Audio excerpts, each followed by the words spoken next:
Hi, my name is Sydney Dempsey, and I'm from Tuscaloosa, Alabama. I am seeking acceptance into the University of Alabama Speech Pathology Graduate Program. I am currently a senior at the University of Alabama, majoring in communicative disorders with a minor in psychology.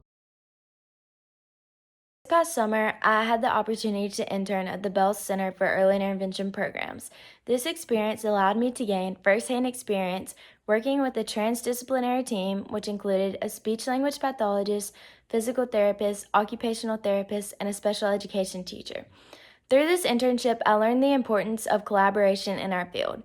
Collaboration is a vital attribute in our field because it allows us to work with other professionals in order to provide the best possible care and interventions for our client. At the Bell Center, there are over 40 different diagnoses, so I was able to observe many different therapy approaches that target different populations. I also got to learn a great deal about adapting lesson plans in order to meet each child's skill set and needs. It was really great to be involved with such an inclusive program, and it sparked a passion in me for working with special populations.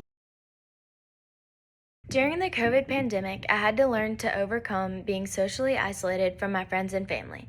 It was difficult to adjust to this new way of life with regulations on education and socially. Everything became virtual. During this time, I learned how to adapt to my situation and make the most of it.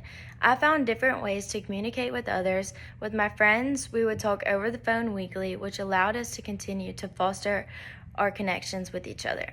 This period taught me how important communication is in our lives and the importance of adapting to our challenges, which will be a valuable skill throughout my career and my life. The best piece of advice that I would give to upcoming freshmen is to involve yourself on campus. It is important to involve yourself in the things that you are passionate about.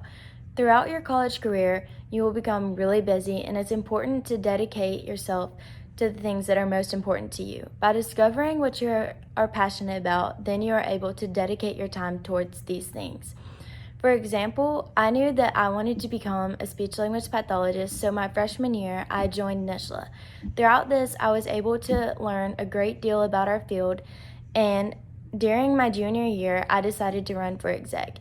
Through this, I have gained many friendships and networking opportunities that will be helpful throughout my future career. I think it's important to learn that college is a balancing act, so it is important to distribute your time wisely. My research mentor in the Cognition and Intellectual Disability Lab has been a tremendous help in giving me advice for my future. She is an SLP with her PhD in special education, and throughout my college career, she has encouraged me to observe the many different areas in our field to gain a wide variety of experience. This has allowed me to better understand the role of a speech-language pathologist and has emphasized the fact that every client is unique. Methods that work for one client may not work for another, so it is important to be able to adapt to your client and their learning styles. This has allowed me to learn more about the wide variety of specializations in our field and has helped me to better understand the role of a clinician in these settings. This was helpful because I did not think that I would enjoy working with adults, but through this, I have changed my mind on this. One of my favorite things to do in my free time is to bake. I would love at some point in my life to open an inclusive bakery which is staffed with neurotypical and typical individuals. I would also want to create inclusive menus that are easily accessible to all individuals. By doing this, I would get to combine two of my passions, which are baking and helping others communicate and belong in their communities. I think this would be a really neat way to serve my community in order to create a space that serves all individuals and celebrates them for who they are.